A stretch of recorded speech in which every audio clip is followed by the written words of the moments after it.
Okay, so we have the electron configurations done for the first 36 elements of the periodic table. So now we're going to look at what I mean when I say core electrons versus valence electrons.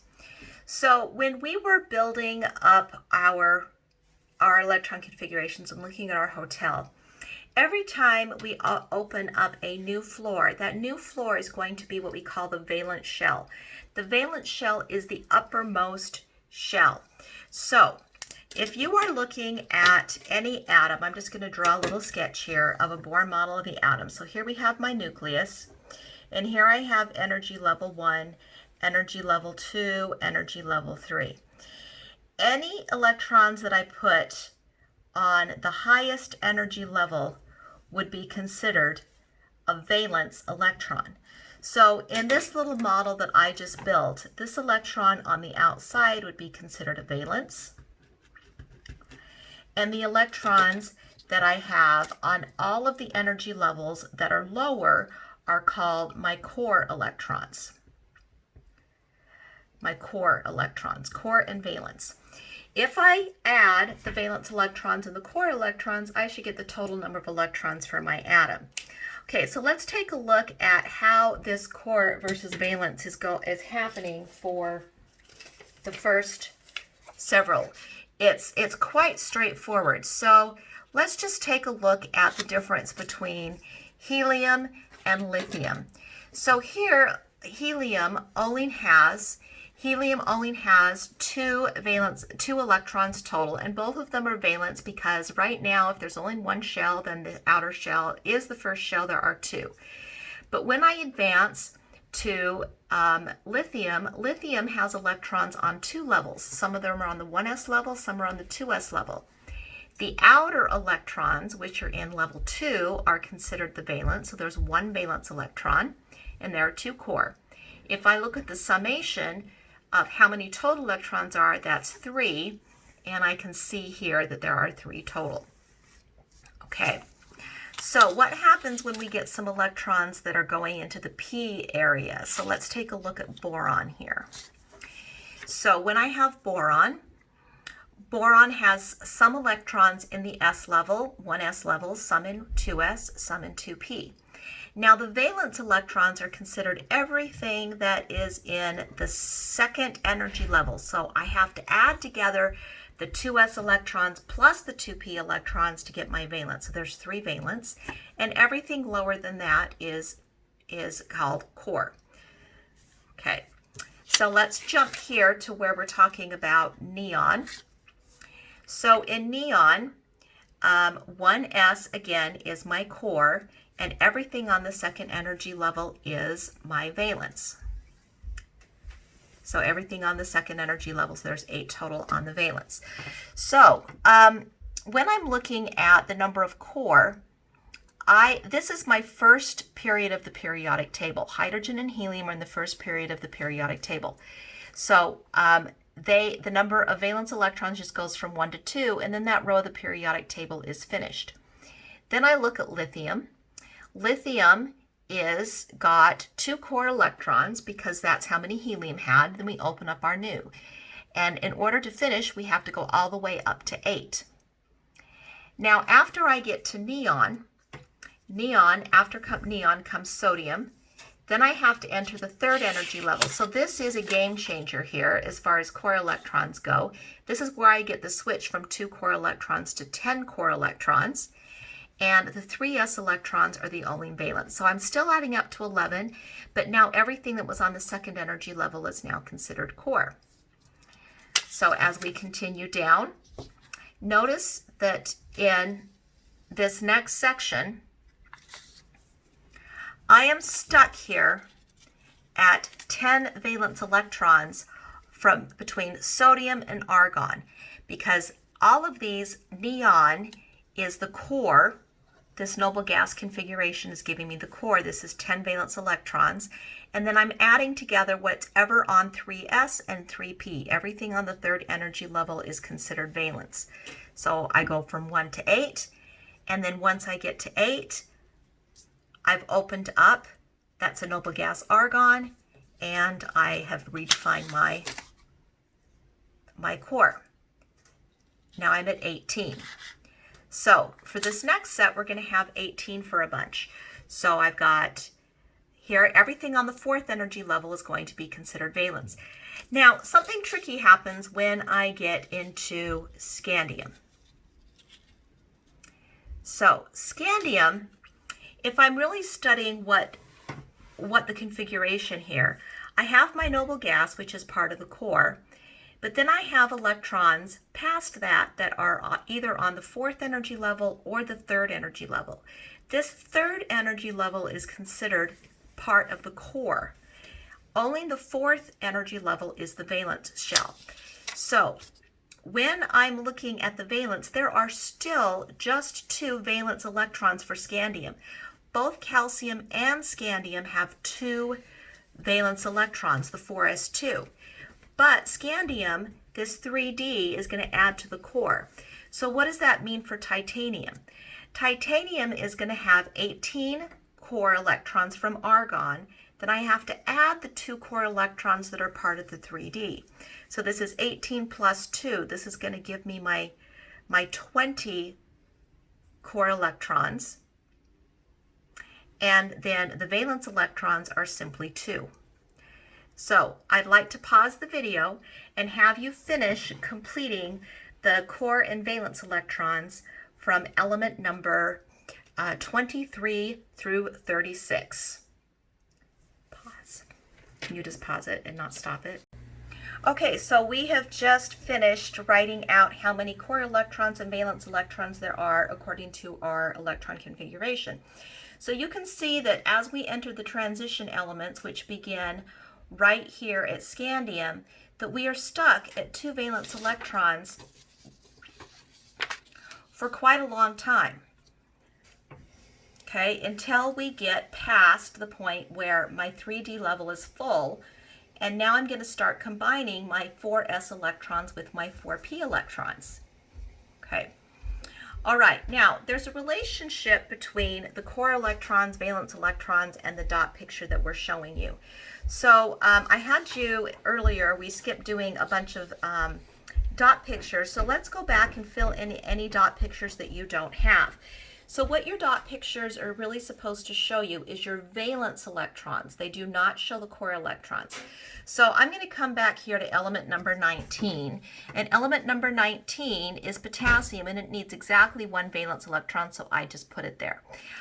What I'm showing you in there is that 4s electron, and it's unpaired. So calcium, it needs 2, and it's the 4s2 electrons, and they will need to be paired. Okay, now when I get to scandium, I still only show the two electrons that are part of the 4s subshell. You do not draw in the 3D because those are part of the core. So I'm just going to be stuck, that one's already done, at 2 electrons in every single one of these dot pictures. Now this dot picture, the valence electrons here, is really not, I guess, that helpful through the valence electrons. Dot pictures are much handier when we are looking at representative elements, things that are in the S and the P block.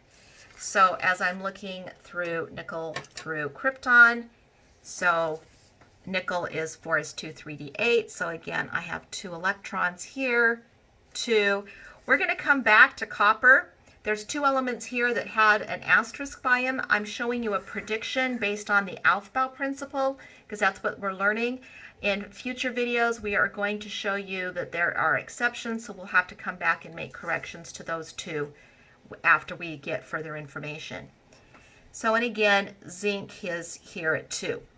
When I get to gallium, now I need to show 3 valence electrons. It's the 4s2 electron and the electrons and the 4p1. The 2 electrons from the 4s level are paired, and then the p electron is lone. The 4s are together, and the p's are lone. S's together, p's are alone. Okay. And we start pairing those up. 2, 3, 4, 5, and krypton, there's my S's, and 6. 1, 2, 3, 4, 5, 6. Okay, so now we have all of our dot pictures. The next thing we need to do is take a look at the relationship between the electron configuration and the periodic table.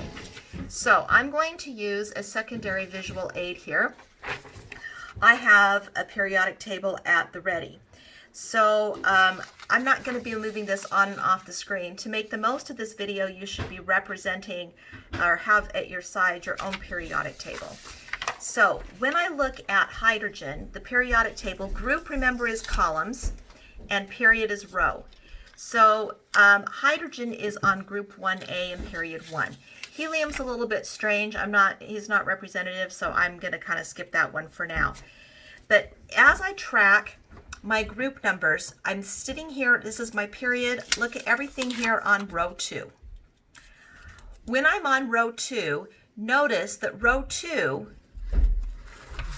I'm on row 2, that row 2 is the valence shell. So, and the n equals 2 is my valence. Then as I go through my groups are the columns, as I move from group 1A to group 6A, you can see that the number of valence electrons is changing from 1 to 8. So there's a relationship between how many valence electrons we have and what the group number is and what the dot picture looks like. Okay, so then I'm going to move on to group number 3. So here's group 3. This is row 3 of the periodic table. This means n equals 3 is my valence shell, and everything that has any coefficient in the electron configuration that's not a 3 is part of the core. So again, I move 1 through 8. I go 1 through 8, and that's going to fill it up when I get to 8. That's argon, and argon is now full. Now I'm ready to proceed to my 4th period. So here, this is row 4 of the periodic table, and here my n equals 4 is my valence. So now what's interesting is what happens when we get down here to element number 21 as scantium. What is going to happen here? So here, I'm going to draw just a line through here because the group number in all of this area are in my B area.